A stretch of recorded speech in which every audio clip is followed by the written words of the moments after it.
Hey, good morning, y'all. We're at Hickory Air Museum in Hickory, North Carolina. We just got in last night, top of the morning. We're here to meet with Bill. Bill's gonna introduce us to 3 other pilots, 4 including himself. He's gonna give us a tour and show us these cool planes. We're gonna meet a guy named Scar. That's his call sign. You know, anybody named Scar must be a pretty interesting dude, so you guys stay tuned. Like and subscribe.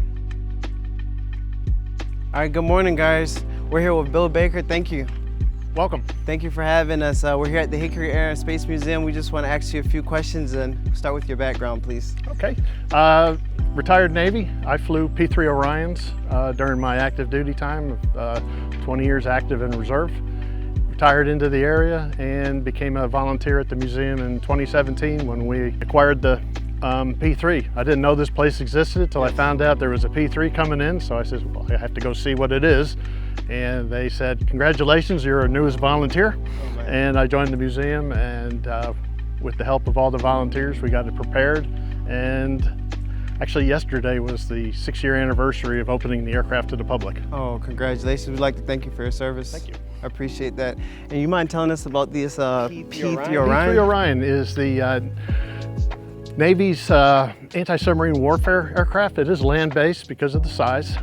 Lockheed built 650 for the US Navy and exported countries, and Japan built 107 out of licensed by Lockheed. Mm-hmm. This aircraft was built in 1969 and flew till 2017, so pretty good long life of 48 years. Yes. It served multiple squadrons on the East Coast and West Coast.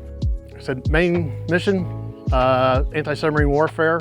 We also did a lot of search and rescue, open ocean patrol flights, communications. My favorite here, obviously, but I'm a little partial. And I understand you were a navigator on this aircraft. Yes, I was started off as a Junior Navigator when I first joined the squadron, in my first squadron in 1988. And after getting qualified, I started training to be the tactical coordinator. And that's what I spent the rest of the time flying. And the tactical coordinator is the lead navigator and also the person that basically controls the mission. You know, the pilots keep us out of the water, yes, and it's up to the tactical coordinator to make sure the mission gets executed no matter what our tasking is for the day. Okay. And you said about 3,100 hours in this bird? About just over 3,100, yes. Oh my goodness. Yes. And are these turboprops? Yeah. Okay. Allison T-56s. Okay, wow. Well, hopefully we'll get to look inside of it. Absolutely. Ready? Yep. This is a big treat. The only thing I succumbed to was putting in 2 display cases. But yes, as you see this aircraft now, this is how it looked for decades. Okay. First started flying in '62. It replaced, yes, the P-2 Neptune. And in 2014, the P-8, which is a Boeing 737, the replacement aircraft, yes, started taking over for it. Okay. We're down to the electronic squadron, still flies a few of these, a couple special projects, but for the most part, we're down to, I think we're down to the last 13 or 14 P-3 still flying for the Navy. And where would the navigator sit? Navigator sits up front. Oh, okay, all right. We'll start up front. Yes, sir. Wow, this is so cool. Navigator sat here, okay, and he had his tools. Back in the day, obviously, no GPS as of yet. This was retrofitted with GPS. He had his little table, charts, had all the radios. So he was responsible for not only the navigation, but also the communication. We had no satellite communication, which probably why we're hearing aids now, because we had to listen and talk on HF radios, which is nothing but squealing, static. But that was all we had back then. So he controlled, we could talk computer to computer, he could talk teletype, talk voice, secure voice. Yes. And for navigation, we're over water all the time. There's not a lot of islands in the middle of the ocean to get a radar fix. Yes. That's our section. Oh, that's wow, what a section looks like. So we'd stick that through the roof. Yeah.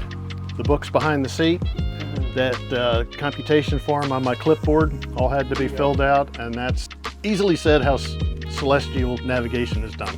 So once you trained here as a navigator, you had in a squadron, you had up to 12 months. Most guys or ladies would get qualified in about 6. And then you would sit your seat, and then you start training to be the tactical coordinator. Okay. Now the tactical coordinator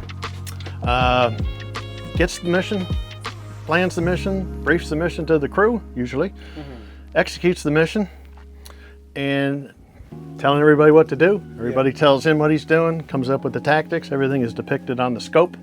After it's all done, he gets to do all the paperwork. Best seat in the house.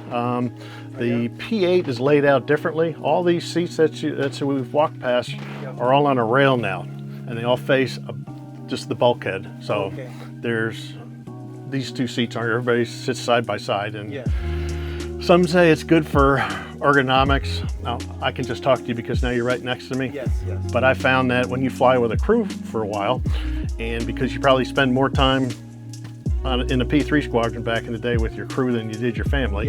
12 months at home, but doing exercises and workups, 6 months to 7 months deployed. You spent more time with your air crew. Once you got comfortable and everybody knew what was going on, there really wasn't a whole lot of talking. It was more just stuff going by the computer, and everybody knew what to do. I knew what he was doing, he knew what I was doing, they knew what I was gonna do, and it's magic when it works. And when you're first starting out, it's a little clunky as you're trying to get a feel for everything, but once everything's clicking, man, it's the best. I bet. And the flight deck, huh? The flight deck. So we would fly with crew 12. Okay. We had 3 pilots, 2 flight engineers, 2 navigators, and 5 enlisted operators in the back, which we can talk about as we go back. Okay. Pilot in command was the senior of the 3 pilots, and he would usually stay in the right seat because you have to kind of come out in front of here, so he would just kind of anchor over there. The second pilot, who is training to become a pilot in command, left seat, and then we'd always have a third pilot who was pretty much a new guy, learning the aircraft, learning how to fly. They would just kind of rotate out of this seat. Dual controls, dual throttles, but and everything's laid out with number 1 engine, number 2 engine, 3, 4, and then all the gauges and switches and dials for the APU, fire system, bleed air, hydraulics, and all that. That's the flight engineer's job, along with fueling the aircraft. Aircraft would hold 60,000 pounds, about 10,000 gallons of fuel. 2 wings in each tank, 1 tank on center line.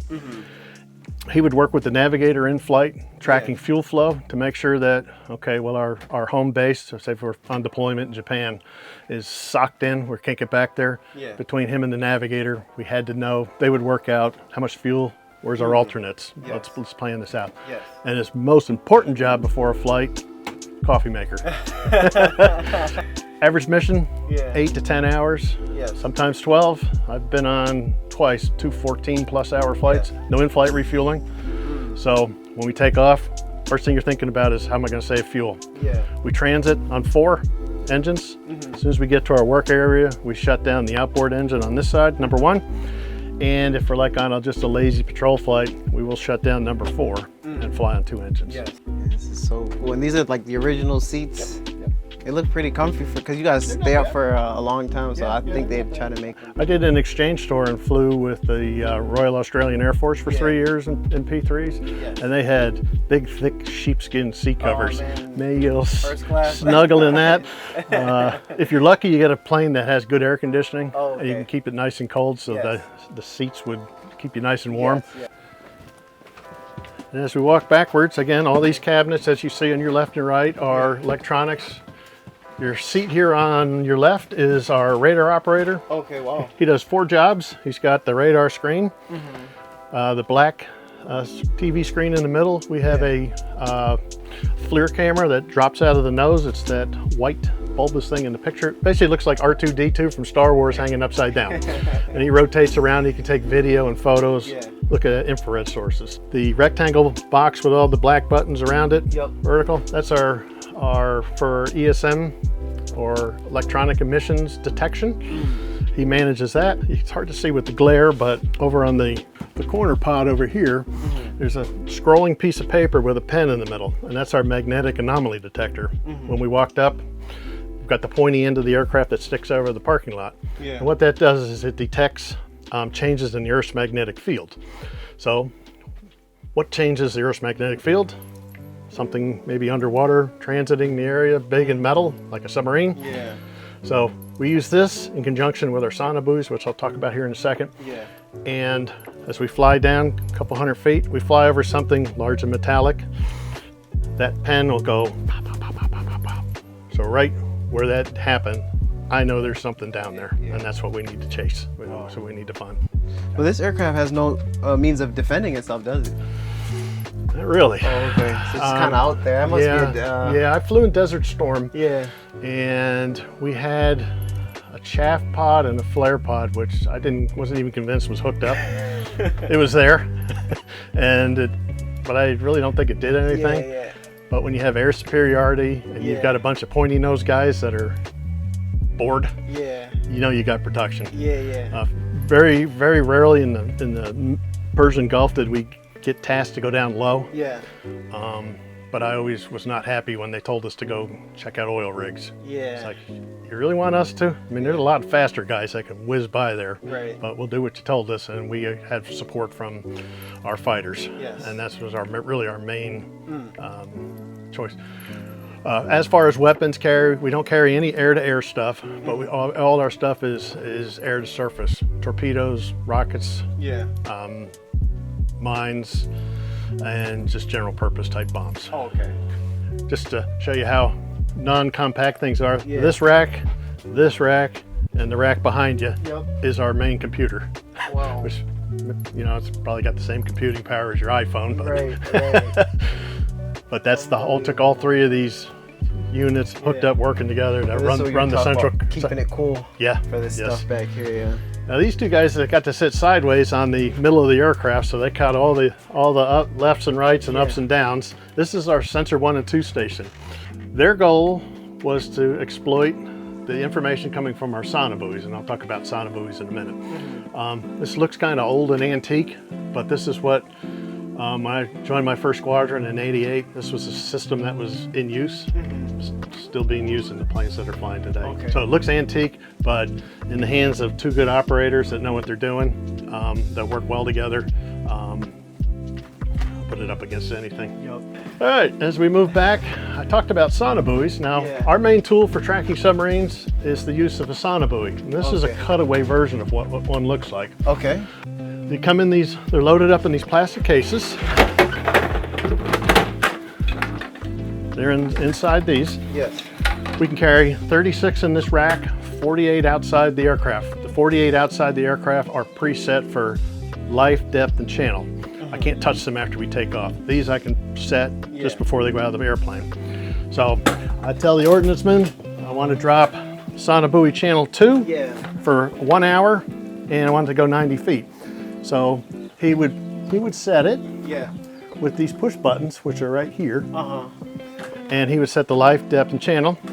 He would take it, put it down in the chute. It had a explosive charge that's screwed onto it. So they close the door.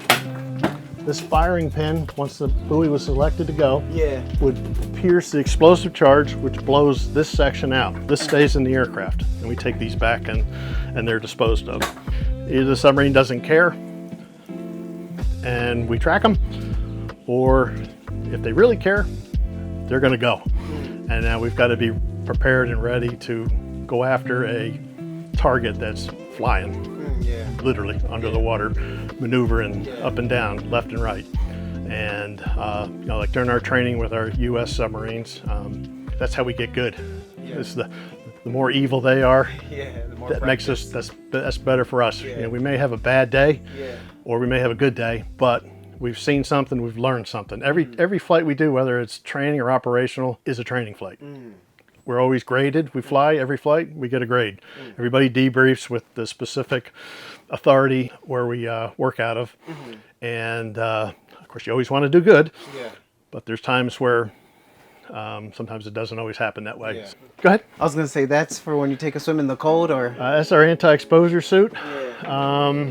We didn't wear them when we flew, even if we were in a cold weather environment, but there was certain parameters, outside air temperature and water temperature, when you had to have them basically at your seat. Flying out of Greenland and the North Pole, we had them laid out by our seats, and it's the hottest thing on earth to wear. Oh, I bet. So of course, during your check ride, which was once a year, you had to get requalified in your check ride. Your drill would be, you have to do a bailout, and the water's 12 degrees.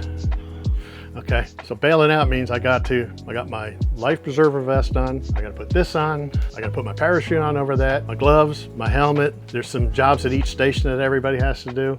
And the guy standing there staring at you with a stopwatch. No pressure. And by the time you get this thing on, yeah, you're just drenched. Yeah. And you just hope you only have to do that once on the flight. Yeah. But again, we had a long time ago, we had a plane go down off of Alaska to save some lives. That's the key thing to it. Wow. The wing from here. Yep. These engines look pretty huge. Yep, T-56s, 4,600 shaft horsepower each. Yeah. Like I said, number one did not have a generator, so that's the one that we shut down in flight. Yes. All we basically do is a shutdown checklist, turn the propeller knife into the wind. Yeah. The goal was to have it stop so it looked like an X. Yeah. That was kind of a pride of the flight engineer. You didn't want to have a sloppy X. Yeah. You wanted it to be perfect. Oh, I see, yeah. And then it goes through the restart checklist up to basically lighting it off. So Yeah. if we're flying on 3 engines and this one dies like that, Yeah. it can immediately just start that thing in a matter of seconds. Oh, nice. Just turn it into the wind, start windmilling the prop, fuel flow, fires up and off you're running. Ready to go. Plane itself was about 77,000 pounds, 60,000 pounds of fuel, so about mid 130s. Yeah. Throw in people, sonobuoys, Yeah. any kind of weapons. This could be a pretty heavy airplane. When you got up about 138,000, it took special permission, like, okay, we're at war. Yeah. This has to happen. It has to take off. Then we kind of do what we're told as aircrew, Yeah. but for the most part, we observe the weights. And the worst thing is to take off, full everything, and have an engine die right after takeoff. Because now what are you going to do? Well, we got to burn off fuel to land. Yeah. So we walk around the aircraft real quick. Yep, our pointy thing is the magnetic anomaly detector. Boom, the equipment is inside of that. Yeah. When it starts sticking out over the parking lot, again, so we fly down low, we fly over something metal, that pen should go like that, and that tells us where it is. Under here, in the red box, is where I load the external sonobuoys. Okay, that's where they deploy from. Yep, so I've got a sonobuoy here, so if you want to look up and see what it looks like. Oh, So the first thing we do after takeoff, when it was safe to move around, is our ordnance men would check and make sure we still had all our external sonobuoys. Yeah. Because something could have fallen out on takeoff. Yeah. Could have fallen out. Probably the most famous one is, that's known anyway, is sure they fall out on runways. So we have to call the tower and say, runway sweep, and they send the trucks out and see if there's anything laying on the runway. We had a plane depart out of Jacksonville, Florida, and dropped one through a guy's roof. Ooh. Luckily, he wasn't home. Oh my But goodness. you figure from probably less than 1,000 feet, but still a 35-pound Yeah. cylinder comes through the roof. It landed in his bedroom. Luckily, like I said, nobody was hurt, Yeah. but it does happen. Yeah. Oh, there's some fat props. Yep, they are heavy.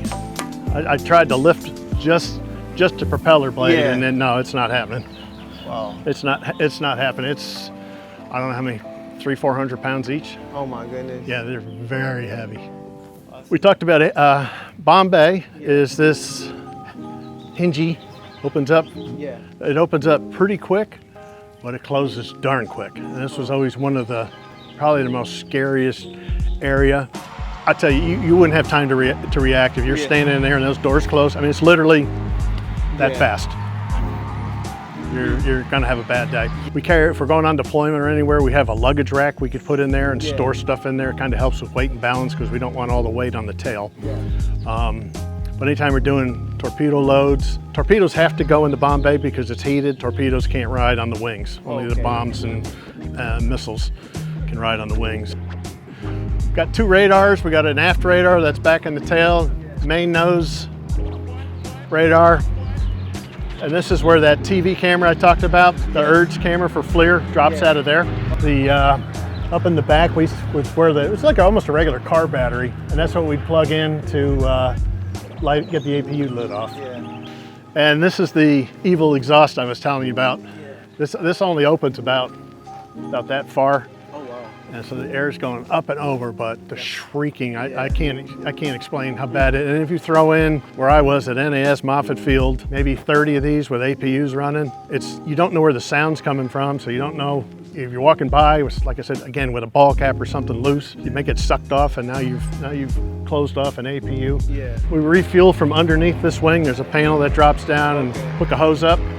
One hose at a time, just no dual fueling, so you're at the mercy of the pumping station. Yeah. I flew into Port Moresby in Papua New Guinea, and I swear the fuel hose was that big around. We sat there for hours.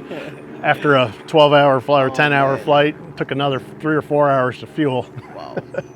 But again, I've got nothing but great things to say about the aircraft. You know, when I was in flight school, Navigator school in Pensacola, they told us at the beginning, if you complete the course, everybody in this class gets their first choice. Sometimes it was kind of depending of manning at the time. Yeah. They might say, you got 20 people in the class, 19 of you are going P3s and one guy gets jets.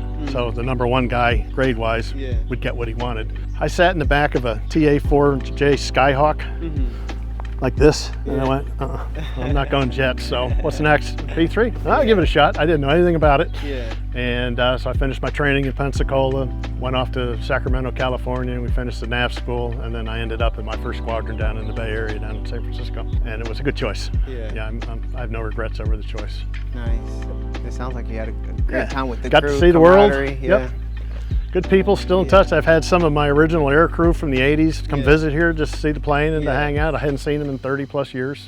You know, one guy called, hey, let's get the crew together. We had one crew from one squadron from the 80s. They came from around the world, literally, for the reunion. And that's what I hope this turns into, is a place for people from the VP community, which is patrol wing, fixed wing VP patrol, from the VP maritime patrol community to come here, know they've got a plane.